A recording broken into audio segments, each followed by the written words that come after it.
You took out a full-page ad in major U.S. newspapers last year criticizing U.S. foreign policy. What would you do differently, Donald? I'd make our allies, forgetting about the enemies you can't talk to so easily, I'd make our allies pay their fair share. We're a debtor nation. Something's going to happen over the next number of years with this country, because you can't keep going on losing $200 billion, and yet we let Japan come in and dump everything right into our markets and everything. It's not free trade. If you ever go to Japan right now and try to sell something, forget about it, Oprah. Just forget about it. It's almost impossible. They don't have laws against it. They just make it impossible.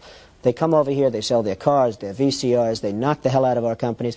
And, hey, I have tremendous respect for the Japanese people. I mean, you can respect somebody that's beating the hell out of you, but they are beating the hell out of this country. Kuwait, they live like kings. The poorest person in Kuwait, they live like kings.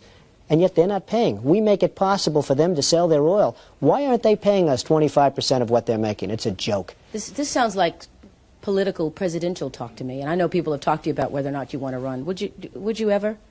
Probably not, but I do get tired of seeing the country ripped off. Why would you not? I just don't think I really have the inclination to do it. I love what I'm doing. I really like it. Also, it doesn't pay as well. No, it doesn't. But, you know, I just probably wouldn't do it, Oprah. I probably wouldn't, but I do get tired of seeing what's happening with this country. And if it got so bad, I would never want to rule it out totally, because I really am tired of seeing what's happening with this country, how we're really making other people live like kings, and we're not. What do you think of this year's presidential race, the way it's shaping up? Well, it's going to be very interesting. I think that probably George Bush has an advantage in terms of the election. I think that probably people would say that he's got like that little edge in terms of the incumbency, etc., etc. But I think Jesse Jackson's done himself very proud. I think Michael Dukakis has done one hell of a job.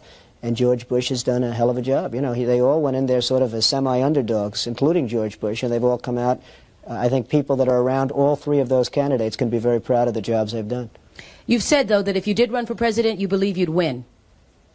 Well, I don't know. I think I'd win. I tell you what, I wouldn't go in to lose. I've never gone in to lose in my life. And if I did decide to do it, I think I'd be inclined, I would say that I would have a hell of a chance of winning, because I think people, I don't know how your audience feels, but I think people are tired of seeing the United States ripped off. And I can't promise you everything, but I can tell you one thing, this country would make one hell of a lot of money from those people that for 25 years have taken advantage. It wouldn't be the way it's been, believe me.